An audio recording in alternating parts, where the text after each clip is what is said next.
Om Sahana Bhavatu Sahanau Bhunaktu Saha Viryam Karavavahai Tejasvinavadhitamastu ma vidvishavahai. Om Shanti Shanti Shanti. Vasudevendra Yogindram Vasudevendra Yogindram Natva Jnanapradam Gurum Natya Jnanapradam Gurum Mumukshunam Hitarthaya Mumukshunam Hitarthaya Tattva Bodho Bhidhiyate. Tattva Bodho Vidhiyate. One announcement. This text I need a little more time to finish, and so we will have some extra classes. So now currently it is meeting Mondays and Wednesdays, correct? Starting this week, it will also meet on Fridays. So we have Monday, Wednesday, Friday, and the Taittiriya will meet on Tuesdays as before. And in addition, so that will give us 3 extra classes. So Friday same time, 1:15 to 2:30. And then on this coming Saturday, our time from 10 to 1, we have scheduled Guru Stotram, but that will meet the following weekend. So we are going to meet for Tattva Bodha this weekend as well. So we can finish that properly.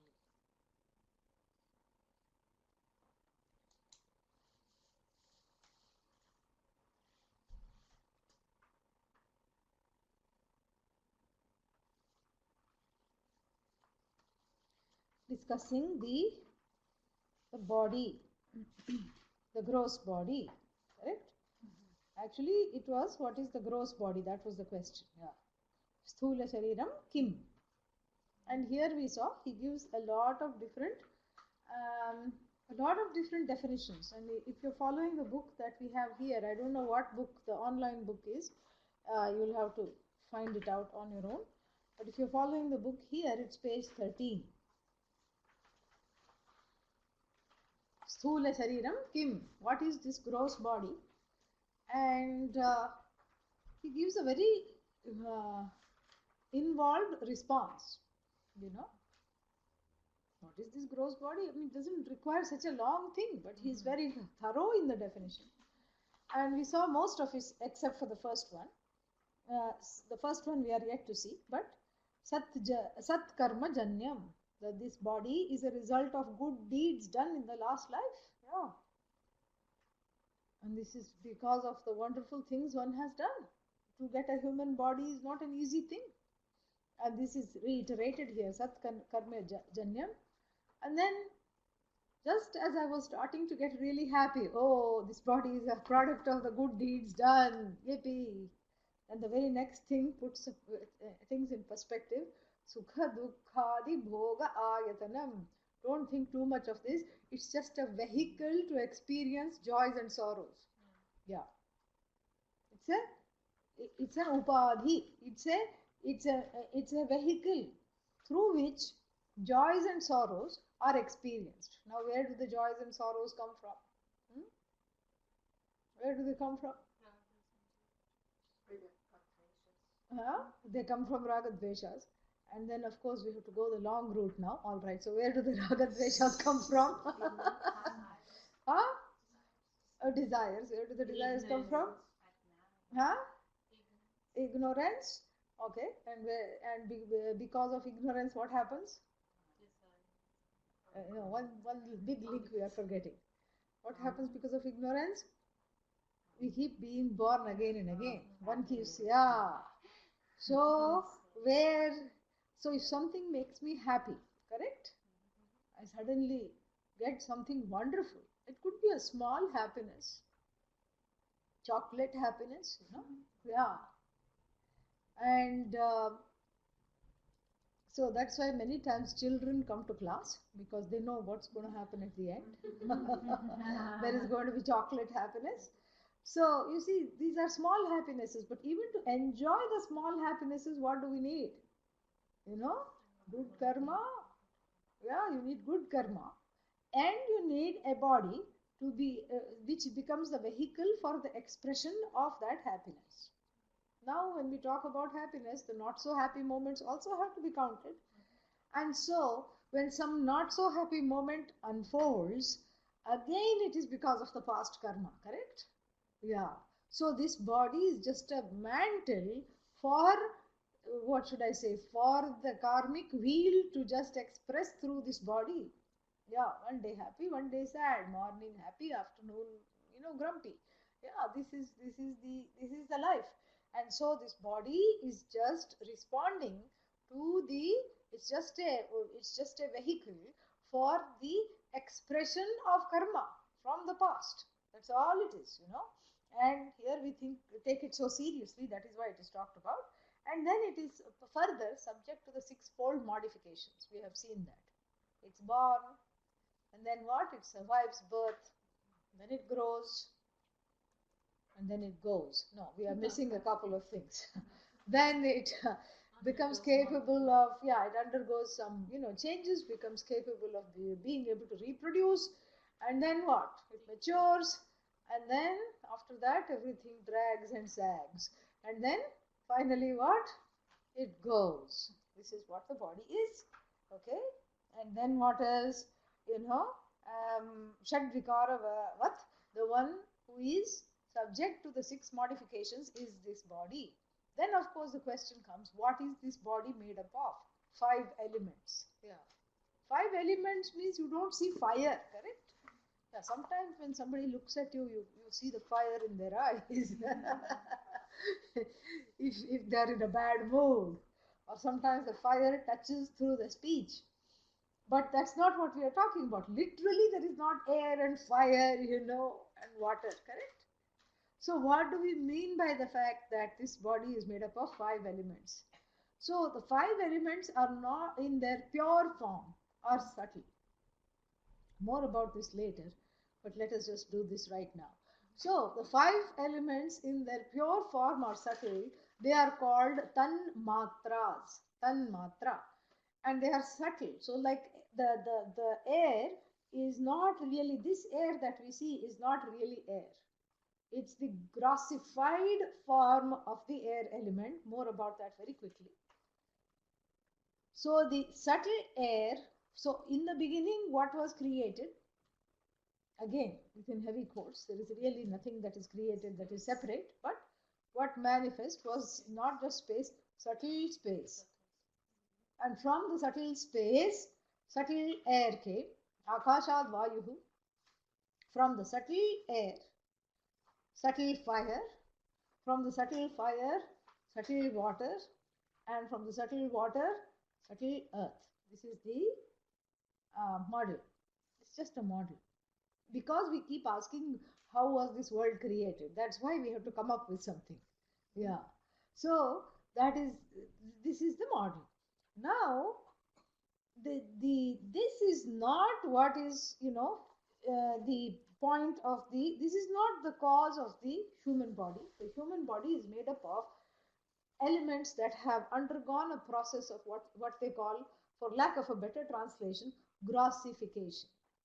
So how do the elements undergo grossifications? You take half of one element, okay, air, half air plus 1/4, 1/4, 1/4, 1/4 of the other four. What are the other four? Let us just list them. Fire, water, space, and earth. So 1/4 plus 1/4 is what? Half. Half plus half is what? 1. Correct? So, or maybe it is 1/8. Yeah, it's not add, yeah. Yeah, it's not adding properly. 1/8, 1/8, 1/4. Then 1/4, 1/4, another 1/8, 1/8, another 1/4. 1/4 plus 1/4, half, and then you have half of the subtle air. Okay? Yeah, so rub that out and rewrite this. So, 1/8 of the other elements other than the element that we are talking about, and then half of the air element mixed in with 1/8 of the other subtle elements makes for gross air. Panchikritam. Panchikritam means where all the five have been mixed in one. Yeah. And similarly, fire also same thing. Half fire and then half subtle fire, and 1/8, 1/8, 1/8 of the other four elements other than the fire make it into the gross element that we know as fire. So this is basically what is called a process of grossification. Why that happens and all, this is not the time to ask. Okay, later on it will talk about it a little more. I don't think it discusses why, because just like why was space created first, I mean, this is a model, because what we are saying is, the creation is more of a manifestation. It's a projection. It's an as though projection upon this Atma, upon Brahman. It is not really, created. Just like, the pot is just a projection of clay. It's an incidental projection of clay, you see, because clay can exist without pot. Clay doesn't have to become pot in order to exist, right? So clay can exist by itself. Clay can exist in many different forms without undergoing any problems whatsoever. So the pot is an incidental manifestation of clay, meaning it could be there, it need not be there. The pot doesn't undergo any kind of trauma. The clay doesn't undergo any trauma whether there is pot or no pot. Correct? But can we say the same thing on the side of the pot? No. Pot, is an incidental manifestation of clay, but clay is intrinsic to the presence of pot. So we have to see this very carefully. So the five elements are an incidental manifestation of Brahman, whereas Brahman is intrinsic to space. Without Brahman, there is no space. Without Brahman, there is no air, no fire, no water, no earth, nothing. So you see, one is Mithya. Which is Mithya? Brahman, correct? The elements, sure? Okay. Mithya means a dependent reality. So which is Mithya here? The elements or the so-called created world is Mithya. Means it is Mithya doesn't mean false. It means it is purely that without Brahman it cannot exist. It depends upon Brahman. Whereas Brahman does not depend on the five elements. So this is the nature of whatever we are discussing, every creation. Same thing, the human body is also an as though projection of of Brahman. Whereas Brahman is not, without the human body, Brahman is doing fine, correct? So that is what it is. So this is the gross body. And then, of course, the next question comes. What is the next question? Sukshma Shariram Kim Apanchikrita Mahabhutaihi Kritam Satkarma Janyam Sukha Dukkhadi Bhoga Sadhanam Pancha Jnanendriyani Pancha Karmendriyani Pancha Pranadayah Manascha Ekam Buddhischa Eka Evam Saptadasha Kalabhihi Saha Yat Tishtati Tat Sukshma Shariram. Sukshma Shariram means subtle body. What is this subtle body? Again, a bada discussion. Long discussion. What is the subtle body? If the gross body is made up, this is a very interesting question. If the gross body is made up of grossified elements, the subtle body is made up of subtle elements. That's all. So the elements in their subtle form are the author or are the reason why the subtle body is manifest. Remember, the elements themselves are a manifestation of Brahman. Okay, this is going to be told later. So this is just so that we keep asking where did this creation come from, and also not even we are not worried about the creation. This is Tvam Pada Vichara. We are talking about where did this I come from, and the person who is ignorant is thinking immediately that I am as good as this body, correct? And then I am as good as the gross body. Then I am as good as the subtle body. So therefore, the subtle body is under discussion right now. So the subtle body is made up of subtle elements, right? Yeah. And the subtle elements, then it too, the subtle body is also Satkarma Janyam. It is also a product of good karma. Yeah. And we'll see very soon why. We'll just leave it here right now. We'll see why. And then the gross body was Sukha Dukkhadi Bhoga Ayatanam, was a vehicle for the experiencing, joys and sorrows within this life. And the subtle body is a means of experiencing. You see the difference between a vehicle and the means? Yes, no? Yeah. The vehicle is the place. The means are the medium. Yeah. So the subtle body is the medium through which the karma is expressed, and the physical body is the locus of that expression. Got it? You see the difference now? Yeah. So now, so this is a place of expression, the physical body, and the subtle body is the means through which it is expressed. Correct? So supposing there is some kind of a sensation of pain in the physical body, correct?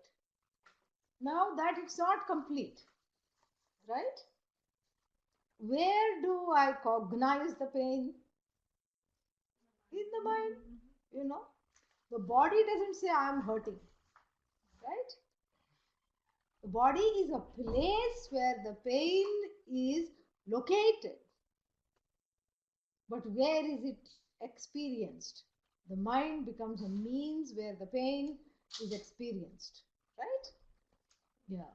So this is basically the difference between the subtle body and the gross body. The gross body is a receptacle of the pain, but the subtle body is what cognizes the pain and says it hurts exactly in this spot, or it hurts all over, etc., etc. So then what else? Then there is a bada discussion about what this subtle body is. Very interesting. Yeah. Then what is it made up of? It is made up of 17 aspects, 17 components. What are they? 5 sense organs. I hope you don't need me to list what they are, right? Good. Abba. 5 organs of action. What are the 5 organs of action? Hands. Huh? Did I hear somebody say eyes? No, not eyes. That is the sense organs. We already counted them. So, what are the 5 organs of action? Yeah. Hands, feet. Yeah.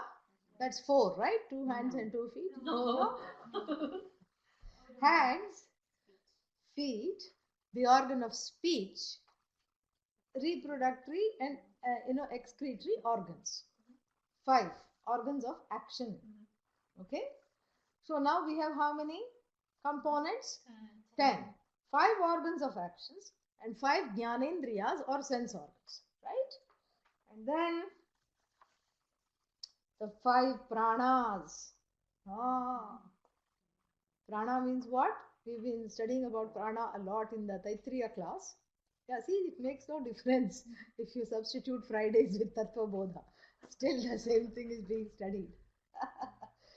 So the pranas, the 5 pranas, prana means what? Prana is breath. Prana is also the subtle functions of the body starting with breath. So one is the breath, prana, apana, excretory, the toxin removal functions, vyana, circulatory functions, and then what? Udana, tick function, which keeps the lifespan in view, and then samana, the digestive function. So these are all subtle. Why are they subtle? Because you cannot see them. Even if you put an endoscope, you don't see samana vayu, correct? Yeah.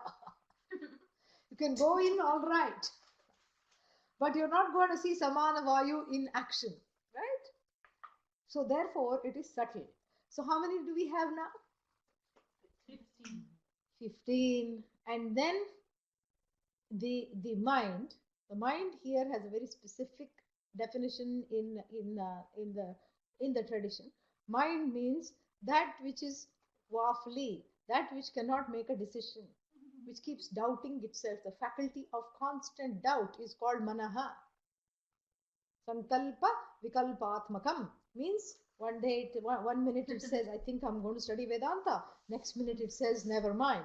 And then the third minute it says, no, I really should study. And the fourth minute it says, but it's like all the time the same thing is talked about, Atma, Atma, Atma, Atma, Atma, Atma, Atma. What is this?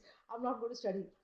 And the fifth, and then again it says, no, but everybody else is going. I should also go, otherwise it'll look bad. So, I should be part of the whole thing. And then again, some other fears, doubt, pain, sorrows come. And then this is the constant thing about the indecisive faculty is called what? Manaha. Yeah. Whereas the decisive faculty is called buddhi, the intellect, which says, enough of this already. You are going to study and that's it. When that happens, when finally the mind is made up. It's not the mind that is made up, it's the intellect intervening. This is the traditional model. Okay? So the mind and the intellect are distinguished by their functions. The function of the mind is to keep thinking all kinds of thoughts and be led here and there. The function of the intellect is to rein in and decide what one is going to do. So these are the 17 components which make up the subtle body. Yeah. Do we need to revise them? No? Yes? No? Maybe? No. Okay. Yeah. So that is the 17 components are there, and the 17 components together make up what is called the subtle body. You see, it's a big thing. It's not a small thing. It's a huge, it's a huge machine over there, the subtle body. Yeah. And then, and then the teacher does not stop here, because the teacher by this time is very familiar with the student.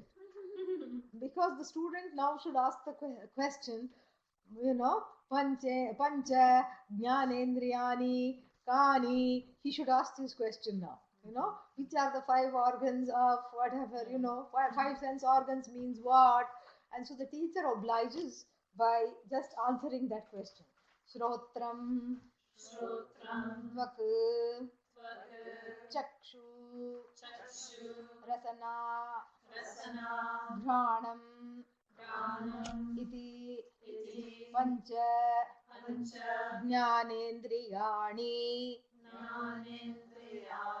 So he lists the 5 sense organs because we didn't do that in class. So what does he say? Shrotram, the ear, correct? Which is connected to what? The sense of seeing, correct? No, the sense of hearing, yeah. Just checking. Tvak, the skin, which is connected to the sense of touch. And chakshuhu, eye. Why it is chakshu? Dual. Because everybody has 2 eyes, yeah. So chakshu, dual. So then the eye is connected to sight. Rasana, the sense of taste connected to the tongue, rasana, and then granam, the nose, which is connected to the sense of smell. These make up the five uh, sense organs. Not only we have these sense organs, but you see, this is a very beautiful thing, is that each sense organ has a is functional because of a certain law, right? What makes the eyes see? There is some law that makes all the eyes, whether they are the eyes of a crocodile or a human being or a cat or a dog, see. Wherever there are eyes, they are capable of sight, right? And so there is a law that that that is this that expresses this sight, and that law is called adhidaivikam. Adhidaivikam means a law that connects the sight, the eyes, to the sense of seeing. There is some kind of an invisible law, and that law is invoked as a luminary or a celestial, a devata, that which is in charge of that function. So it is Ishvara in the form of the manifest law which makes the eyes see, which makes the ears hear. So with reference to the hearing of the ears, there is a different devata, and it has to do, it's very intelligently done. And then with the reference to sight, there is a different luminary. It's not that they are all these different gods. We must not take it that way. All there is God. That is what, that is our understanding. All there is God. But here, God, with reference to that particular law that unfolds infallibly, because of which I have sight, I have hearing, I have all these sense organs. Understand? And so this is called Devata, the luminaries.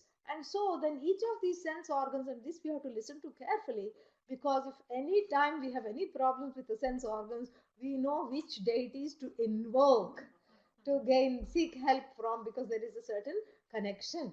So Shrotrasya.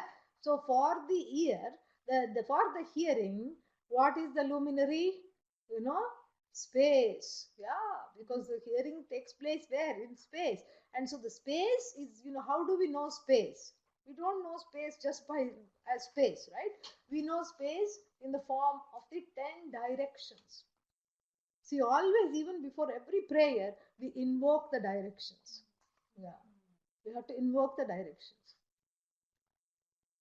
And that is what we do, So the 4 cardinal directions and the other 4, northeast, northwest, etc., etc., all this, and then and down. Yeah. So this is dik. Dik means all the directions, and what is in each direction? Space, correct? And the dik devatas means the guardian deities of all the 10 directions is in charge of the hearing. Yeah. So the guardian celestials of all the 10 directions, and that is what is said here. Please repeat. Shrotrasya Digdevata. Then next one, Tvacho Vayuhu. And what about the skin? The sense of touch is, I told you, connected with the air element. Yeah. The sense of touch is connected with the air element. And so any kind of skin disturbances, dry skin and any kind of skin problems, one, invokes the air element as the presiding deity. Presiding deity means what? As the law which makes the skin sense touch. The law that connects the organ, which is the skin, to the capacity of it being able to sense touch. So that is what is called, for the skin, what is the deity? Air. Okay. Chakshushaha. Suryaha. Yeah. So the eyes, for the eyes, it is the sun. Why? Because the sun is fire, and the fire and sight have something to do with one another. This we had discussed earlier.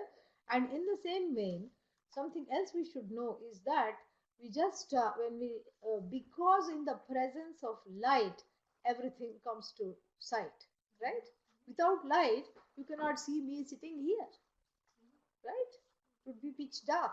And so, because of the presence of light, we say that the eyes are blessed by the sun. Really speaking, the eyes are the ones who cognize the sun also, right? And it's not the eyes, it's that Atma which cognizes the sun. That is a different discussion. We are not going that far. We are just going to stop at the level of that which, at least on the level of the material world, that which enables my eyes to see is the sun. And so the sun is invoked with any kind of disturbances in the eyesight. And I told you there is a hymn called Aditya Hridayam. It is a hymn to the sun, to Ishvara in the form of the sun, composed by sage Vasishtha, who was the guru of Lord Rama. This is what the whole thing is. And then so this is a the presiding deity of the eyes is the sun. And then what? Rasanayaha Varunaha. Yeah. So for the tongue, what is the presiding deity of the tongue? Water. Varuna, Lord Varuna, who is in charge of rain. Yeah. Because the tongue, for it to function, has to have saliva, it has to have moisture, it has to have water. Otherwise, it doesn't do its job properly. Some problems can also result. Then, Granasya Ashvinau. Yeah. Ashwins are twins. Yeah. There are two of them. And they preside over the nostrils. Yeah. Because there are two nostrils. And so the nose is bifurcated. And so, because it is bifurcated, we have twin presiding deities called the Ashwini Kumaras. There are two deities, and actually, what they do, it's very interesting what they do. They are assistants to the Ayurvedic deity called Dhanvantri, and they assist him to help with they assist him by extracting the essence of the herbs and plants and then diffusing them into medicine. So they have some connection of extracting the fragrances and the essence. You see, that's why they're connected to the nose. And then finally what? We finished. Iti Jnanendriya Devataha. Yeah, then he is going to also talk about what each thing is doing. We're not going to spend a lot of time on that, but we are going to read it.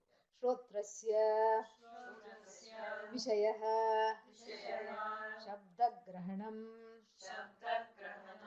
Tvacho Vishayaha Sparshagrahanam Chakshusho Vishayaha Rupagrahanam Rasanaya Vishayaha Rasagrahanam Granasya Vishayaha Gandhagrahanam Iti. Yeah. So the teacher by now knows the student very well. So the teacher continues to talk. And what does the teacher say?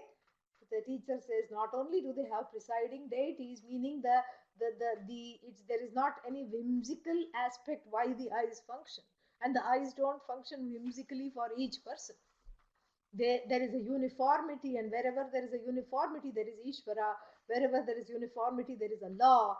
And in connection to that law, there are certain luminaries or whatever, aspects that are controlling this law or that are helping this law manifest. And those particular luminaries were taken care of. And then he goes on to say something which is not necessary, but knowing the student, he has to go and do all this because the student is asking all kinds of questions. And so he says, the job of the ears is to grasp sound, right? Yeah. And then the job of the skin is to grasp the sense of touch. I'm just translating, there's nothing to discuss here. Then the job of the eyes is to see form, is to grasp the sense of form. And the job of the tongue is to discern taste. The job of the nose is to discern smells. Okay? Then moving Vakpani, Vakpani, Pada, Pada, Payu, Payu, Upasthani, Upasthani, Iti, Iti, Pancha, Pancha, Karmendriyani. Karmendriyani. Already seen this. The organ of speech, the hands, the feet, the organ of excretion, and the reproductive organs, the genitals, are called the five organs of action together. Okay? Yeah. And then they also have the presiding deities. Why? Because they also are responding or functioning as a result of a law, right? Because the hands don't just move around by themselves, right? They are they have certain bone structure. They can only do certain motions. I mean, like, you can bend the fingers this way but not that way, unless one is double jointed, but generally one is not. So there is certain things the hand can do, the certain things the hands cannot do. Same thing with the feet. And I saw one time, there was this woman in India who did not have hands. There was just the torso. And so she had her own show because she had learned herself, taught herself to do all these things. So in the show, she would go to different schools and everything. That's how I saw her. And then she would go and perform. And she had taught herself to make chapatis with her feet. Yeah, it was amazing. All with the feet. She would light the stove, and not just our little, kerosene or gas stove. It was made of what are the coal. She would light a coal stove with her feet. You should see. She would just scratch the match against the box with the toes, and then light that. And then she would take the rolling pin between the first and the second, what are they called, toes of the feet, and then roll out. First she would knead the dough, and then roll it out with the rolling thing, and then use one foot, because then you have to flip it, and then you have to put it in the griddle. So making chapati even with the hands is not easy, let alone with the feet. And she used to make it with the feet. But how many people are talented like that? You know, nobody else, correct? So the hands have a certain job to do, and there is a law that governs the hand. And with relation to that law that governs all these organs of action, there are luminaries, or the certain devatas, deities that are in charge. So let us see. Vacho devata, Vacho Devata, Vanhihi. Vanhihi, Fire is the deity of speech. Therefore, one has to mind what one says. Otherwise, what will happen? Yeah, let us not go there. Okay, yeah. So then, Hastayoho, Hasayoho, Indraha. Indraha, Indra, who is the god of heaven, the king of heaven, powers the hands. Yeah, very interesting. I wonder what the connection is, because I think the Indra being the king, the hands are also kind of, we can't do without the hands. They are really, the king of all the organs in a certain sense, the legs too. And that's why they both have very exalted devatas. Padayoho, Padayoho, Vishnuhu. Vishnu, So Vishnu, the Lord in the form of the all pervasive, that which is all pervasive, is that which powers the feet. Why? Because the feet need to go from place to place, right? Yeah. Otherwise, how are you going to get to go places? So that's why the feet are, governed by Vishnu. So if anything is wrong with the legs, chant Vishnu Sahasranama, 1008 names of Vishnu. Really, it's a miracle. Or it's not a miracle, it's a law. So we are invoking the law, and every action is so basically, you can also have a general prayer, you know. But the general prayer is like a sprayer, it's like general, but here it's like a honed in prayer for that specific affliction, a specific ailment, a specific problem. It's very interesting. by connecting to the law that powers that particular body part.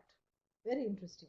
So then we can also make new the devatas, no problem. You can have a pancreatic devata, you can have all kinds of things. Yeah. And people have done this, and this is the beauty of the tradition.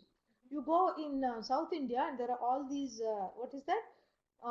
Smallpox Matajis, smallpox Ammas temples. So when smallpox was prevalent, they, they had a new deity, which was the presiding mother of the dreaded smallpox. And you see, even now, if you go to some of those temples, in the north she's called Shitala Devi, and in the south she's called Mariamma. It's the same thing. And then the Shitla Devi temple you go. Shitla means cool. She likes everything cool. Why? The smallpox is a horrible, horrible heating disease in the body. And then so, and then you offer her only the same things that you offer the patient of the smallpox. It's very interesting. And then, when you do arati, they will never do the whole 3 rounds, because you don't, if you invoke her, that means you're saying, please come to me. So you invoke her halfway and say, okay, bye. Yeah, you just say, bless me too, so that you keep away from me and my household. It's very ingenious. Yeah. And then they also now have, in the outskirts of Hyderabad, somewhere in Andhra Pradesh, they have AIDS Amma. They have a new deity, a presiding deity of AIDS. It's made up by the people, and people rush over there. It is so beautiful to see this, and this just shows that there is a sense of agency here when we look at it. When we look at whether my function or the malfunction of any of the organs, whether they be the sense organs or the organs of action, there is some. It's not just a random act of some kind of a cruelty on part of God, who is some person sitting there somewhere above me and saying God is loving, but be careful. This is not the whole situation. Here, basically, I have the wherewithal to invoke, because see, the result of any affliction is my own karma in some other life. And so that karma can be negated by, or at least alleviated to a certain extent, by the new karma in the form of the prayer. And it's even more effective because if it's honed in very, very specifically to that particular ailment, by invoking the luminary connected to that ailment, it is much, much more effective. So it's a very, very beautiful thing. So it's not something just traditionally set out, it's a model so that we can also come up, if we need to, with other deities for all the other body parts and organs not included in this discussion. So then, yeah. So Padayoho Vishnu Payoho Mrityuhu. Yeah, Lord Yama is in charge of the excretory organ or organs. And this is very interesting, because you see, that is why so many times, after death has taken place, so many things come out of various orifices. And so that is very interesting to see that. Upasthasya Prajapatihi. Yeah, the iti Karmendriya Devataha. Yeah, so Payoho Mrityuhu Upasthasya. So for the genitals and the reproductive organs are ruled by Prajapati. Prajapati is seen as a great teacher, and also Prajapati is also the Lord in the form of the one who rules over all beings. Yeah. So that's why the one from which all beings came, Prajanam Patihi. So this is what is called Prajapati, and so therefore this particular deity is invoked for any kind of issues of childlessness, etc. Yeah. Then we go into what is the job of all these organs. Okay. Vacho Vishayah Bhashanam Panayoho Vishayah Vastugrahanam Padayoho Vishayah Gamanam Payoho विषयः मलत्यागः उपस्थस्य विषयः आनन्दः.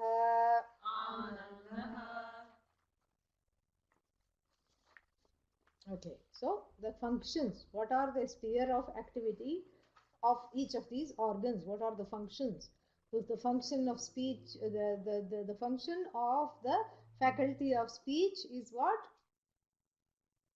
Speak. To speak. So, and then what is the sphere of activity of the hands? What are the functions of the hand? To be able to hold things, right? Grasp the things. And then what is the activity of the feet? To make chapatis. To walk, to move, to go from place to place. Payoho vishayah malatyagaha. Malatyagaha means elimination of toxins is the work of the excretory organs. And then upasthasya vishayah, the sphere of activity of the reproductive organs, including the genitals, is what? Is to give pleasure.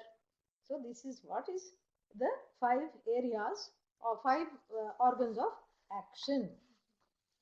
And then this discussion of the 5 pranas, we will it is given here because somehow the teacher forgot to mention the 5 pranas, and since we have discussed prana at length, we'll come back to this later. Okay. The student cannot stop. The student comes back. कारणशरीरं किम् अनिर्वाच्य अनादि अविद्यारूपम् शरीरद्वयस्य कारणमात्रम् सत्स्वरूप अज्ञानम् निर्विकल्प रूपम् यदस्ति तत् कारणशरीरम्. Now this is very interesting because we have 3 bodies, right? What we discussed 2. What are they? The gross body, and the subtle body, and this one is what? The causal body. Afterwards there will be a quiz. What is comprised in which body? Okay, yeah. So it's so easy to forget, because this is something so different. I mean, from what we have known and understood, it's like a complete departure. So you really, because you can't really, experience it. You can't experience all these devatas and everything. So they have to, they really have to be memorized, at least for now. Afterwards, you hear it a few times and then it becomes, this way of thinking becomes familiar. But in the beginning, it is fun. So, because we keep forgetting them. So now he says that, now we come from the physical body, the gross body, the subtle body, and then finally what? The causal body. Now this is a very big source of confusion. Okay, somehow I can get around the subtle body. Okay, I don't see the subtle body, but then when I know that it includes prana and this mind and everything, I can say, okay, I have this. But then this causal body, where is it? Who caused it? And then why do I have to know it? This is another thing. If it is there, let it be there. Why I have to know it? And how is it, how is it either, somehow augmenting my life here, or how is it taking away from my life here? This is what is to be known, correct? Yeah, so karana means causal, literal translation. The causal body. The causal body is nothing but the cause of the other 2 bodies. This is what we have to say. So now this is even stranger. The cause of the other 2 bodies is Brahman. Yes, but then why did Brahman become a subtle body and along with that a gross body and subtle body? Why? So the causal body, see, other things we may not share, but the causal body of everyone is ignorance. Until when? Until such time that ignorance is dropped. Through what? Through the study of Vedanta. Really, yeah. through the study of, through the understanding that I am no longer separate from the whole. That separation was just is something created as a result of the ignorance. So the causal body is nothing but ignorance. The ignorance is the cause of this body. So therefore, the causal body, simply put, is what? Ignorance. And so let us see in detail what the causal body is, composed of, and what all it is described. So anirvachya. Anirvachya means that it is not, we are not able to say much about ignorance. Think about it. Because if you say, what is this ignorance? Does it really exist? If you ask a question, what will be the answer? Huh? No. Why? Because it goes away in the wake of knowledge. That which goes away cannot be said to be really exists. Correct? Real means what? Our definition, that which cannot be negated and that which is the same in all three periods of time. That is real. So can ignorance be said to really exist? No, because it goes away. So then, is ignorance unreal? No. Why? Because that's why I'm coming to this class. So where do you put this ignorance? And the teacher here says, Anirvachya cannot be categorically said to exist, cannot be categorically said to not exist. Mithya, that's what it is. Ignorance does not have a leg to stand on. Yeah. So ignorance is there. And then, okay, then the next question which everybody likes to ask is, when did I become ignorant? Yeah. There is no beginning, right? Anadi. Anadi means no beginning. Okay, if there is no beginning, there must not be an end. Not necessarily. No beginning doesn't mean non-ending. No beginning means no beginning. Cannot trace the beginning.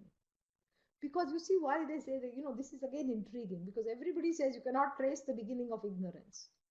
Because if you really try to trace what happens, let's try and see. If you say ignorance began, there are two problems, very, very interesting problems, which makes our lives extremely cramped. So, if you say ignorance began in 2000 BC, let us say we said that, right? So then the next question will come, what was there before the ignorance? You have to answer knowledge, right? So then knowledge was replaced by ignorance. And so now what's the point of getting knowledge again? Sitting here and getting the knowledge, because then it can be replaced by ignorance another time again. What is going to stop this ignorance from coming up again in my life in the place of the knowledge? Because if knowledge was replaced by ignorance once, then it will be replaced by ignorance again, right? So that is one major problem. That is why we cannot say the beginning of ignorance is such and such a date. Then the second problem is this. Supposing that if I say ignorance began in 2500, BC or whatever, AD, doesn't matter. Ignorance began on such and such a date. That means what? I'm no longer ignorant of ignorance. So when I say ignorance began, that means we are not talking of ignorance anymore. We are talking of something about which I have a lot to say. So you see, for these two reasons, we say anadi. Got it? Want me to repeat it? Okay. Yes? No? Okay. Yes. All right. So the problem with trying to, okay, why is ignorance called beginningless? This is the discussion. Ignorance is called beginningless for two, otherwise we will have two major problems if ignorance had a beginning. So if ignorance had a beginning, and I said ignorance started on this day at 4:02 p.m., then of course the question is, what was there before the ignorance? You cannot say nothing, because the ignorance and knowledge are opposed to each other. Ignorance is not lack of knowledge. Ignorance is the opposite of knowledge. Tamah prakashavat, like light and darkness are opposed to each other. Wherever there is light, there cannot be even a hint of darkness. Wherever there is knowledge, there cannot be ignorance. So then if I say ignorance started in 2500 BC, that means before 2500 BC, what was there? Knowledge. So then we have to answer the very strange question that the what's its name? why was this knowledge replaced by ignorance? Number one. And number two question, so supposing I sit down and work really hard, I gain all these things this teacher is telling me to do: shamadama, upadrati, titiksha, shraddha, shama, samadhana, mokshutvam, viveka, vairagya, and what's that other one? Viveka, vairagya, mumukshutvam, and all these six things. I gather all these qualifications for what? To dismantle the ignorance from my, from my psyche, from my being. And then what is the guarantee? It will not come back again, right? Yeah. So then everything that the sages have said in the Upanishads, becomes untrue. What have they said? That once this ignorance goes, there is no way that it will come back. It is here only to go. And so once it goes, it won't come back. So the Shruti becomes falsified. And when the Shruti becomes falsified, it loses the sense of pramana, it loses being a means of knowledge. The status of being a means of knowledge is completely lost because it is falsified. And that is just the first problem, okay?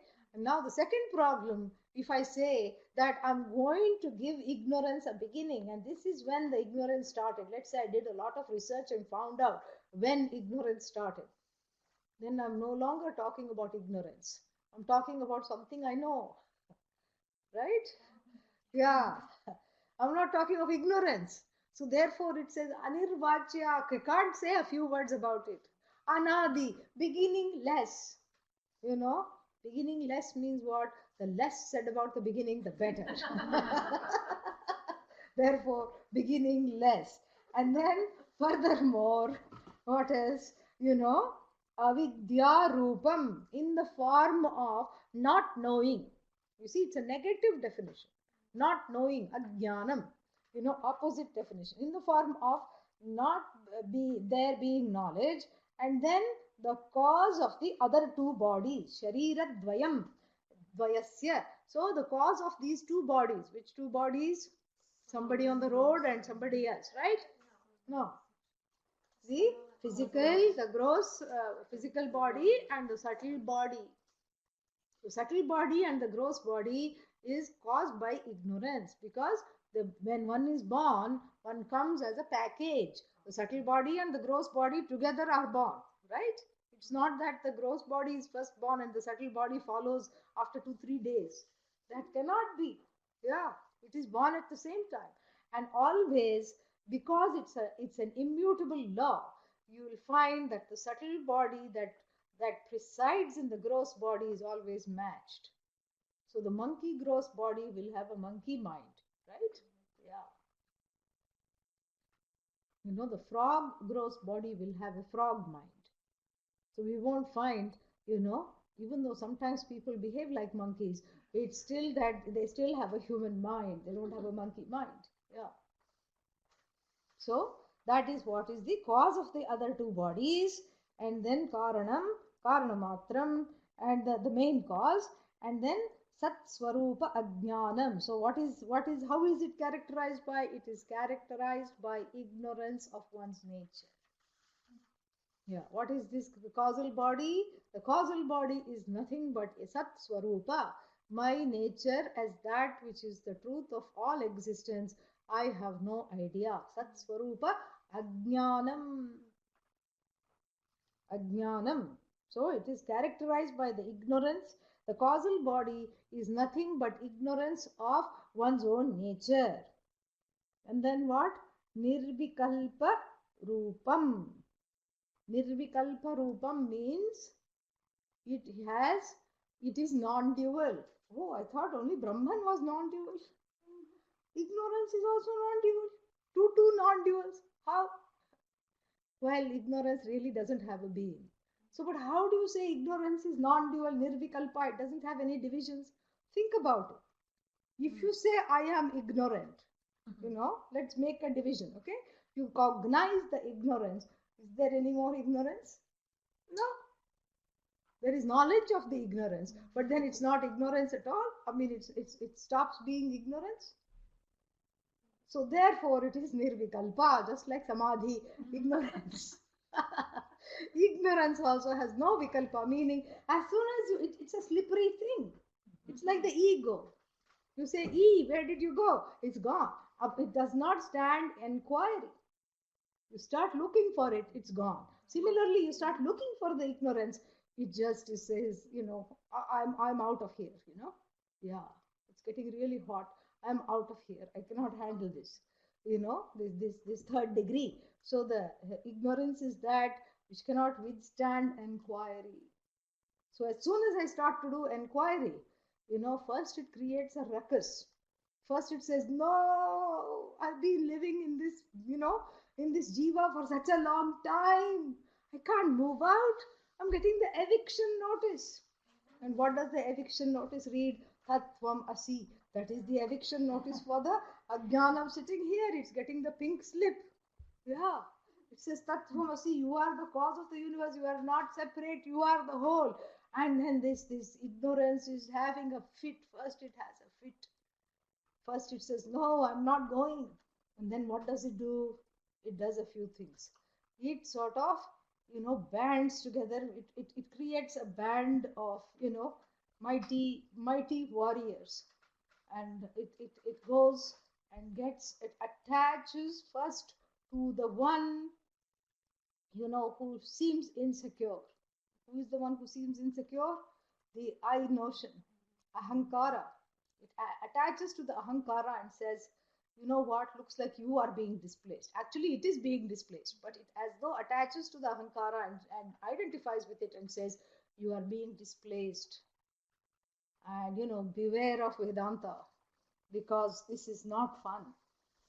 And you know what? You will have to give up going to the mall. You'll have to give up seeing movies. You'll just have a drab life of just satsang, satsang, satsang all the time. You just sit and sing, that's all. That's why it's called satsang. And you keep doing this and doing this, and you'll just be so bored. What is there to learn in this Atma? Come on, just a few things is enough. You know enough to discuss a few things at parties. You don't need anything more than this. And you'll just be displaced. And that Shamadama is bad news. Try gaining Shamadama means what? If somebody, says something bad to you, you have to keep quiet. Why? Why do you have to keep quiet? Somebody disrespects you, you have to just shut up. Why? Come on, stand up for yourself. Banish Vedanta. What does this avidya says? Creates a huge ruckus. But then, because of Bhagavan's grace, 11-day prayers and, and other such means, what happens? All those rebellious entities, they quell down, they calm down. And what does Ajnanam do? It looks to the left, it looks to the right, and finding itself alone and cannot stand the inquiry, it slowly packs its bags. Yeah, along with it, what all does it takes?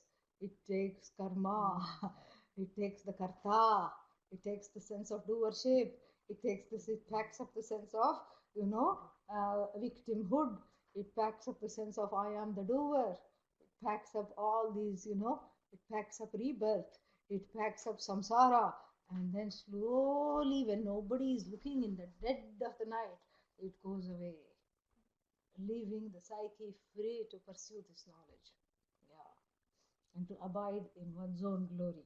So this is the nature of the Karana Shariram. And then, have we done? Yadasti tat Karanam Shariram. Then what? Avasthatrayam. Kim. Yeah. So the student asked one more question. What are the 3 states of experience? What are they?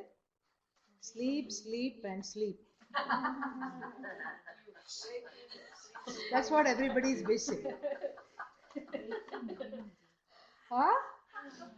Sleep, sleep, sleep. Waking, dreaming, and Yeah, waking, dreaming, and a dreamless sleeping. Correct? Yeah. So waking, dreaming, and dreamless sleeping is the what is called the 3 states of experience.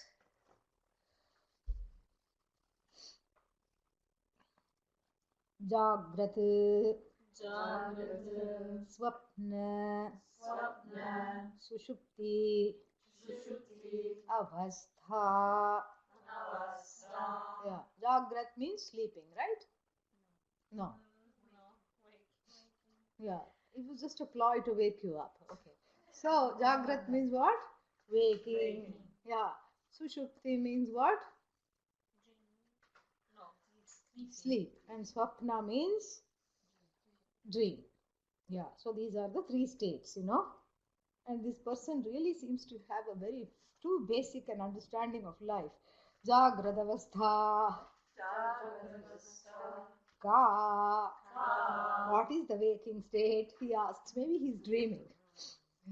Maybe the student is dreaming while asking the question, what is the waking state? Yeah. A bada explanation for this. Shrotradi Shrotradi, jnanendriyaihi Jnanendriyaihi, shabdadi Shabdadi, vishayaha Vishayaha, jnayante Jnayante, iti Iti, yat Yat, sa Sa, jagrat avastha Jagratavastha, स्थूल शरीर Sthula Sharira, अभिमानी आत्मा Abhimani Atma, विश्वः Vishwaha, इति उच्यते. Iti Uchyate. Yeah, so what is this waking state? The waking state is where all the objects of cognition, such as sound, things that I see, etc., are awake. Where one is awake to the objects of cognition. Where the organs of perceptions are actively able to interact with the objects of the senses and are able to cognize objects, where there is a subject object division, in other words.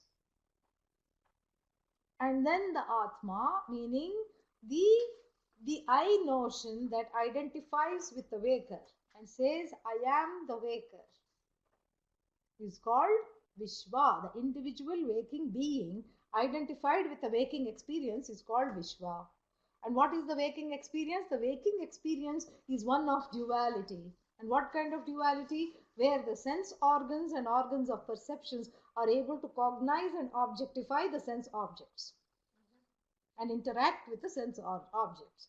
And so the I that is identified in being the waker is the name for that is Vishwa. Why does it need a name? Because it's connected to the total, Virat. And this Vishwa is Ishvara, because again, when each person says, I am Vishwa, Vishwa, Vishwa, Vishwa becomes the waking experience. It's not just the waking, it's not just one individual awakening, it's just the waking experience with reference to the individual. You see the difference? It's not one individual who is awake, it's the waking experience with reference to an individual. And that is again a law, and it connects with the law later on, the individual to the collective. It is called Vishwa. Swapnavastha Swapnavastha, ka Ka, iti Iti, chet Chet, jagradavasthayam Jagratavasthayam, yat Yat, drishtam Drishtam, yat Yat, shrutam Shrutam, tat Tat, janita Janita, vasanaya Vasanaya, nidra samaye Nidra Samaye, यः Yaha, प्रपञ्चः Prapanchaha, प्रतीयते Pratiyate, सा Sa, स्वप्नावस्था. Swapnavastha. What is swapnavastha? What is the dream state? Very interesting definition. The dream state is that where everything that was seen, heard, and perceived during the waking state is remembered. Yeah, is remembered along with its impressions. So, supposing I saw something and I had a happy impression, so the scene along with the impression that it evoked in me is recollected when? During the sleep, correct? Yeah.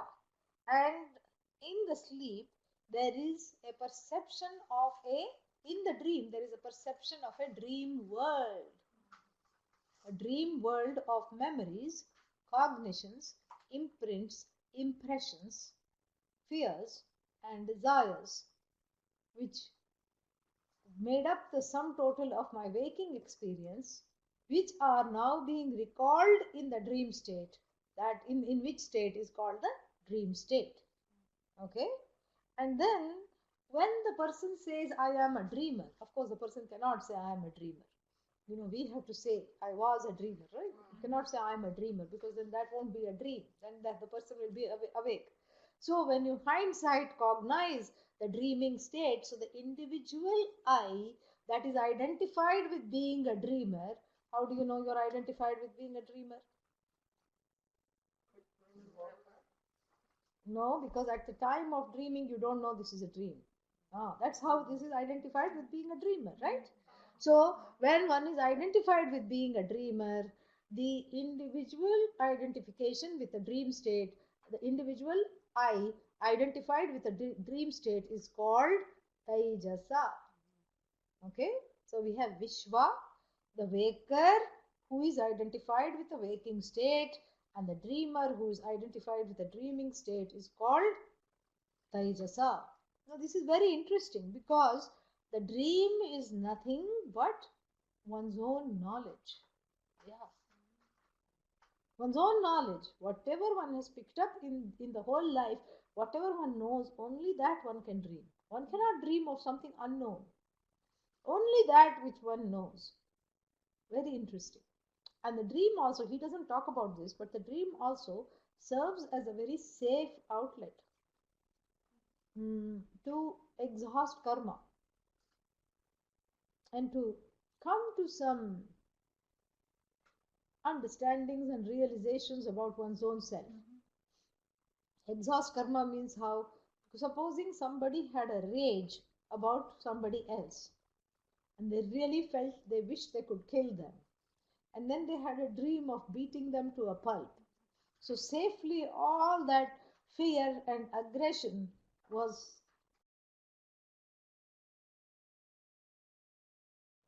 worked itself out without needing to be, go through that act. Yeah, so safely the karma was discharged in the dream state. That is what we say. More we shall see on Friday.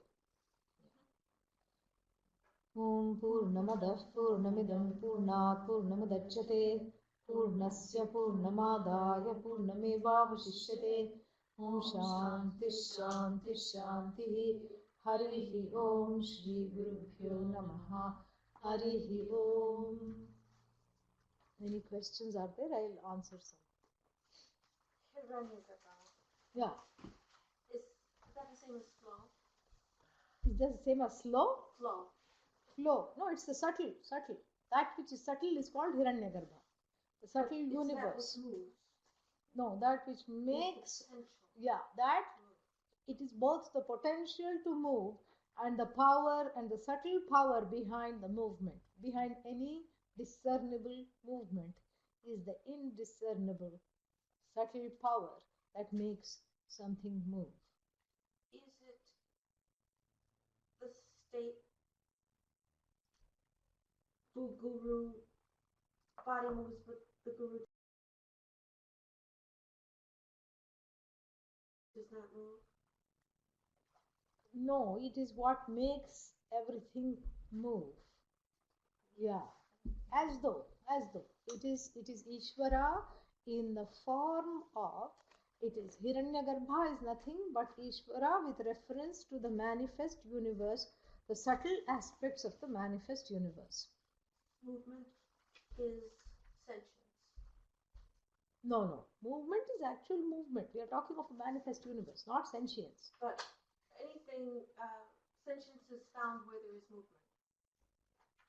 That is correct. Wherever there is a subtle body, there is sentience, the presence of that sentience through a subtle body. And then, yes, sentience is found where there is movement. The sentience which powers the movement, the name for the sentience which powers the movement which is in itself invisible and itself not subject to moving, is called Hiranyagarbha. Would you say that again, please? The sentience, when the sentience subtly powers movement by giving its presence and its power to move, that the lending of that ability to move, that with regard to the collective world, is called Hiranyagarbha. And where is Ishvara? It's a form of Ishvara. It's a, Ishvara with reference to the subtle universe is called Hiranyagarbha. Ishvara with reference to the gross universe is called Virat. And when we're talking today about the devatas that are law, is that also a function of Hiranyagarbha? Hiranyagarbha? Yes and no. The law is manifest, correct? Yes. So the law becomes Virat. But the connection between the law and an individual organ of hearing, for example, is Hiranyagarbha. Virat again is manifest. Ishvara in the form of the manifest universe. And Hiranyagarbha is Ishvara with reference to the subtle universe. Yeah. Yes.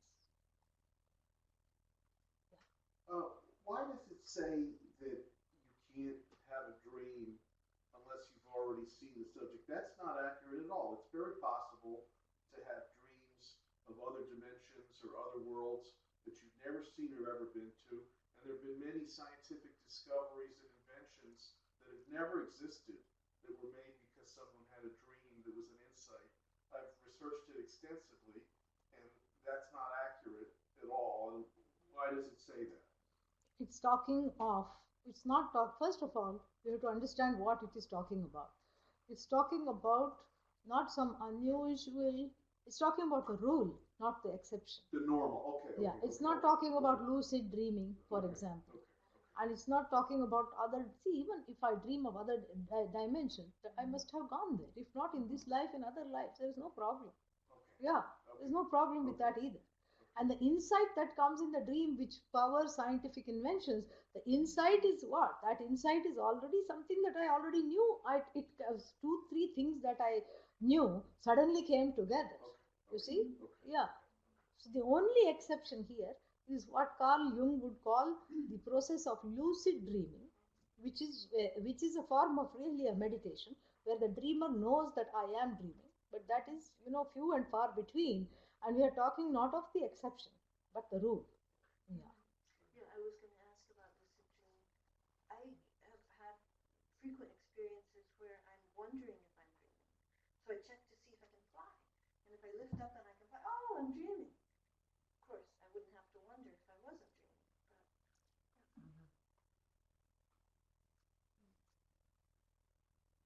And I've read a number of teachers have rejected the caste system and said it was, corrupt or a form of slavery. What about the fact that often karma is used as an excuse for institutionalized cultural slavery that's very unfair to large portions of the population? For example, women not being able to vote or other things. Karma was always used as an excuse for social injustice. How does that work in your opinion? That is not karma. If one is using something for social to disguise or to overcome some kind of a social injustice, that is not karma. But having said that, let us also look at what this whole idea of social injustice, let us unpack it. It is from what is discernible,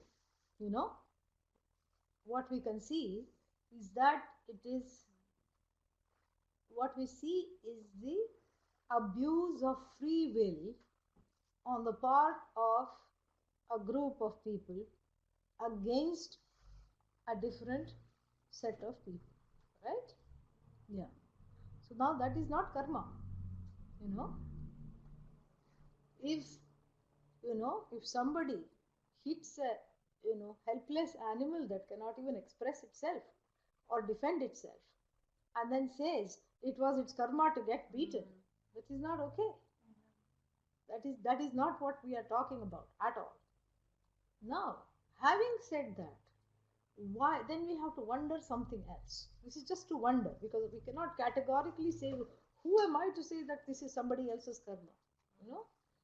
And the karma is just so that we are not trying to point fingers and find out who's got bad karma and who's got good karma. And you're not Chitragupta trying. Chitragupta means the person who is in charge of karma.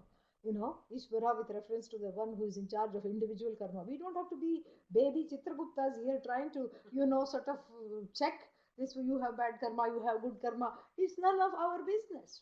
We have to mind our own karma, and for that itself so many lifetimes will go, because how many karmas are there we don't know. We have to mind our own karma and help to alleviate those things, and so that I can be a better human being this life. So the karma is just for the individual. It's not, and there are of course societal karmas, cultural karmas, all that is there, but really the concept is so for my own growth, is so that I first have a shock absorber, so that if something bad happens, I don't blame myself. I just say it is karma, and thankfully I don't know what all caused it, so I don't really dwell on that, and I cannot dwell on what happened. I'm just here, and I know that I'm here because of some karma. This difficulties are happening. It will pass. First of all, it's the shock absorber. Second of all, it's a place to take individual accountability for my actions. The concept of karma. And number three, to understand that it's a model that lasts as long as I identify with being a doer, a karta. So once I let go of that doership, the karma also has done its job. It goes away. Now, having said that, now the thing is, let's go back to that example of somebody beating up a small animal, a small defenseless creature. Now, this is the abuse of free will on the part of this person who's acting like a beast to that animal. But at the same time, one wonders, why this particular animal? Why not that one? You know, why that one is fine? I knew a family that had a dog. When I was small in India, and then they hired a limousine type huge car. You know, an imported car. They hired with a chauffeur to take this dog out at 4 o'clock around town. And this is a time when hardly any people had cars. So forget cars, hardly anybody had fridges, you know, and fridges. The TV still was yet to come. And if anybody had a fridge, they would have a party to show off the fridge. Please come and look at my fridge. This is how it was, especially in the rural areas. And then, and in this small town, this dog was the king. And we would all line up the streets. It never got boring.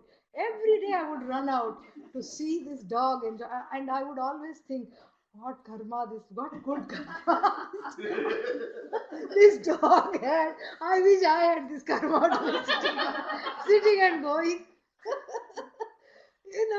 This is something which is very interesting.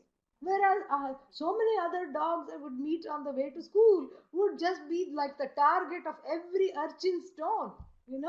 Every urchin, whoever didn't have anything to do, whoever was angry or upset, this dog, poor thing, would become the target. Somebody would, make it squeal, and somebody would, do all kinds of things. They would tie something on the leg, and it would, a tin can would be tied on the leg, and it's dragging it, merciless. And this is then the question is, why that dog? Why one dog is riding around town, the Raja, the king of the whole town, and why the other dog is like this? So there is abuse of free will. There is also something that makes it amenable to be in that situation. So both of those things have to come together. Karma is not just a simple thing. Yeah. And even Bhagavan Krishna in the 3rd chapter of the Bhagavad Gita, when he is asked to, wax eloquent about karma, what does he say? Gahana karmano gatihi. The way of karma is extremely dense and mysterious, he says. He himself says that. Yeah. And karma is movement. I mean, it's a result of an action. And Hiranyagarbha is potential for movement. Is this Karma is a model. Yeah, it's a model of action and reaction. It does not have even it has some kind of an empirical existence, but the empirical existence is based on belief, you see. Whereas something that moves like water, everybody can see it moving. The water moving is not based on a belief. I'm not believing that the water moves. But you see, there are lots of people who do not believe in karma and they lead fine lives. They don't need to believe in karma, you see. So the karma is a construct provided by the Vedas. They are like a little, what's that? A pair of crutches until I can learn to walk. When I learn to walk, I can let go of the crutches. So the karma is given as a model which is purely based on belief. There is nothing that really says that there is karma. It's beyond logic. and what I'm looking for is a potential for movement in water has got to be the same as the potential for movement in the mind for Yes, granted. So Absolutely. It's The same thing. It is all pervasive, yes. And so, Hiranyagarbha, to answer your question, can be obtained, or it could be seen, or it could be cognized as that potential which makes me believe I'm an actor. That could be a Hiranyagarbha, yeah, in that sense, yeah.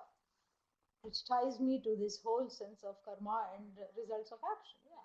Could be. It's not the karma itself. Its relation to prana? Prana is Hiranyagarbha, yeah. Prana is Hiranyagarbha. These are all manifestations. Anything that is subtle is called Hiranyagarbha. Yeah. Om Shanti Shanti Shanti. Harihi Om Shri Gurubhyo Namaha. Harihi Om.